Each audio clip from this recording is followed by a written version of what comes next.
Un énorme coup dur pour la Chine, Zelensky qui veut voir Emmanuel Macron en Ukraine ou encore l'augmentation historique du prix d'un produit très connu en France. Salut, c'est Hugo, j'espère que vous allez bien. Et comme chaque jour, on est parti ensemble pour une nouvelle plongée dans l'actualité en une dizaine de minutes. Et au passage, avant de commencer, merci beaucoup pour votre aide à tous ceux qui sont allés mettre un like sur la page Facebook Hugo Décrypte qu'on a relancé hier, ça fait très plaisir. Non, honnêtement, merci beaucoup pour votre soutien et votre confiance là-dessus. On va essayer de faire pas mal de contenu sur Facebook aussi du coup dans les prochains jours. Et autre petite chose que je voulais vous dire, ça concerne Mashup, donc mon émission hebdomadaire chaque mercredi sur Twitch. Pour votre information, pour ceux qui ont loupé tout ça, c'était la dernière de la saison la semaine dernière, donc pas d'émission ce mercredi ni du coup les semaines suivantes. On est en train actuellement de travailler sur tous les changements qu'il va y avoir sur Mashup dans les prochaines semaines, donc j'ai très hâte de vous montrer tout ça. Mais pour voir du coup les derniers épisodes de Mashup, notamment mon interview de Jonathan Cohen il y a quelques jours, je vous mets le lien en description vers la chaîne YouTube de Mashup pour découvrir toutes ces interviews, notamment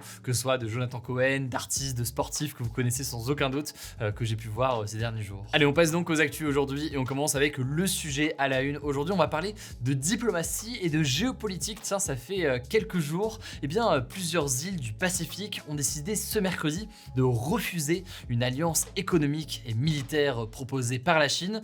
Je vais donc vous expliquer pourquoi est-ce que c'est un événement important. En fait, depuis plusieurs jours, la Chine était en discussion avec 10 petits pays de l'océan Pacifique. Il y a par exemple les îles Salomon, la Papouasie-Nouvelle-Guinée, les Samoa ou encore les Tonga et les États fédérés de Micronésie. Certains vous disent peut-être quelque chose, notamment avec le rugby. Le ministre chinois des Affaires étrangères, Wang Yi, a réalisé une véritable tournée dans 10 territoires dans le Pacifique en 10 jours. Alors pourquoi cette tournée ? La Chine a proposé à tous ces États un accord qui comprend plusieurs aides. Alors déjà de manière assez classique, comme la Chine le fait avec d'autres pays, il y a des aides financières, donc de l'argent que la Chine verserait à ces États. Il y a aussi un accord de libre-échange pour développer les échanges et faciliter les échanges entre la Chine et ces États. Mais ça comprenait aussi d'autres aides plus ciblées pour ces pays, par exemple pour entraîner leurs forces de l'ordre, pour développer leur cybersécurité ou encore cartographier leurs fonds marins pour leur permettre par exemple de repérer des ressources naturelles à exploiter dans la région. Alors pour la Chine, proposer tout ça à ces pays, ça a deux intérêts. Déjà, premier intérêt, c'est un intérêt strictement économique, puisque on peut imaginer par exemple que dans le cas des aides en cybersécurité, ça pourrait se faire avec des entreprises chinoises et donc rapporter ainsi des contrats à la Chine. Même chose pour l'exploration des fonds marins, la Chine allait probablement ensuite pouvoir avoir des contrats pour exploiter de potentielles ressources ou prendre donc une partie des revenus. Il y a donc l'intérêt économique à aider comme ça ces pays, mais il y a aussi donc un deuxième intérêt qui est au moins aussi important, si ce n'est plus important, c'est la question plus large de l'influence dans la région.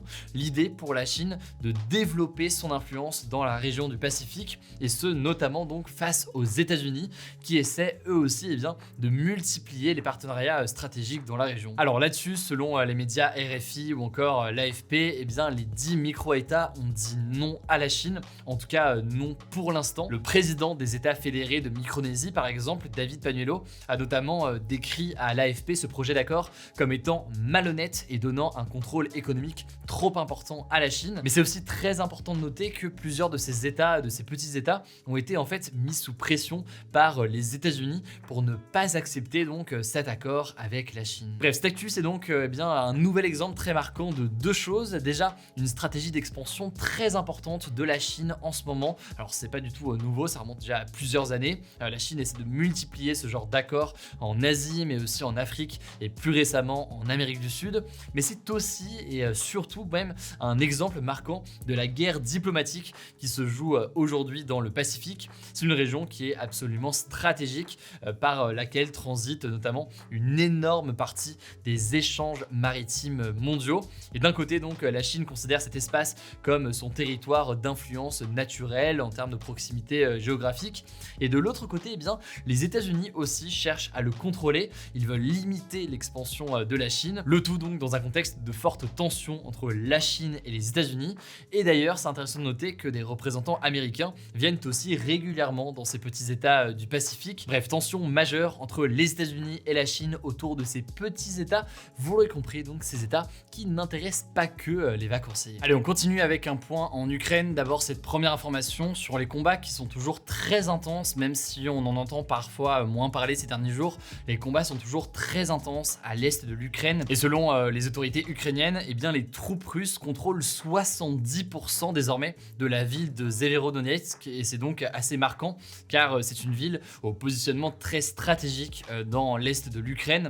Par ailleurs, deuxième actualité concernant la guerre en Ukraine, les États-Unis vont fournir à l'Ukraine des missiles de longue portée qui peuvent donc atteindre une cible précise à 80 km de distance et c'est en l'occurrence très marquant parce qu'il s'agit d'armes très avancées que l'Ukraine a longtemps réclamées aux États-Unis et ça d'ailleurs pas du tout plu à la Russie a réagi. Le vice-ministre russe de la diplomatie a dit que cela, je cite, renforçait le risque d'une confrontation militaire entre les États-Unis et la Russie et d'ailleurs là-dessus toujours, eh bien, le président américain Joe Biden a publié une tribune dans le New York Times où il explique en fait ce que feront ou ne feront pas les États-Unis, en tout cas officiellement, donc vous l'avez compris, dans la guerre en Ukraine. Et si jamais ça vous intéresse, eh bien, je vous mets le lien directement en description. Enfin, troisième information importante, Volodymyr Zelensky, le président ukrainien, donc souhaiterait que dans les prochains jours, Emmanuel Macron se rende directement à Kiev, donc la capitale ukrainienne.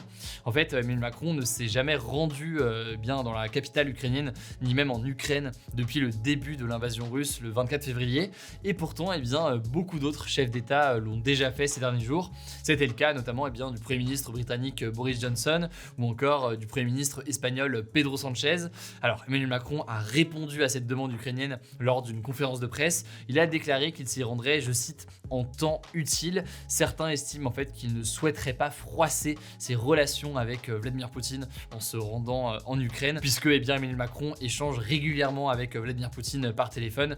Bref, on verra dans tous les cas s'il y a du nouveau là-dessus dans les prochains jours. Allez, on continue avec les actualités en bref. D'abord, ce premier sujet, il va falloir attendre encore un petit peu pour avoir le verdict du procès entre Johnny Depp et Amber Heard. Ce mardi soir, en fait, le jury n'avait pas encore tranché dans ce procès qui oppose donc les deux acteurs sur fond d'accusations de violence conjugale des deux côtés ou encore de diffamation. Le jury doit en fait trancher sur cette question. Est-ce que Amber Heard a menti lorsqu'elle s'est décrite comme victime de violences conjugales venant de Johnny Depp? Les discussions se poursuivent donc ce mercredi. Elles pourraient durer encore plus tardivement. On ne sait pas encore quand est-ce que le verdict va tomber. Et l'issue de ce procès sera connue en fait quand les 7 membres du jury auront réussi à se mettre d'accord, puisqu'ils doivent prendre une décision à l'unanimité. Ça devrait être a priori d'ici à la fin de la semaine, mais évidemment là-dessus je vous tiens au courant et je vous tiendrai au courant notamment directement sur notre compte Instagram Hugo Décrypte dès qu'on aura donc l'information là-dessus. Alors on termine aujourd'hui très rapidement avec une actualité plus légère, vous allez le voir, ça concerne le produit le plus vendu en France, rien que ça.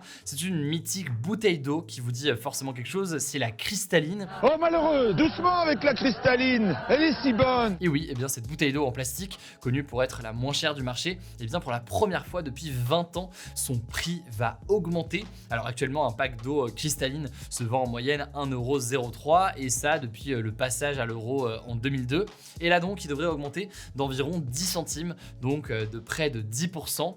Et en fait, Cristalline est contraint de prendre cette décision à cause de la hausse du prix du pétrole provoquée par le Covid et par la guerre en Ukraine. On en parlait d'ailleurs encore hier et cette hausse a en effet fait flamber le cours du plastique, puisque ce plastique, c'est important tout de même de le rappeler, c'est un sujet majeur d'un point de vue environnemental et produit notamment à partir de pétrole. Alors il y a un petit débat aujourd'hui, Emmanuel Macron doit-il se rendre dans les prochains jours en Ukraine? Et pour participer au débat, ça se passe directement dans l'onglet communauté de cette chaîne YouTube et ce sera tout pour ce nouveau résumé de l'actualité en une dizaine de minutes. Et évidemment, n'hésitez pas à vous abonner pour nous soutenir et pour ne pas louper les vidéos suivantes. Prenez soin de vous, prenez soin de vos proches et on se dit à demain pour une nouvelle vidéo.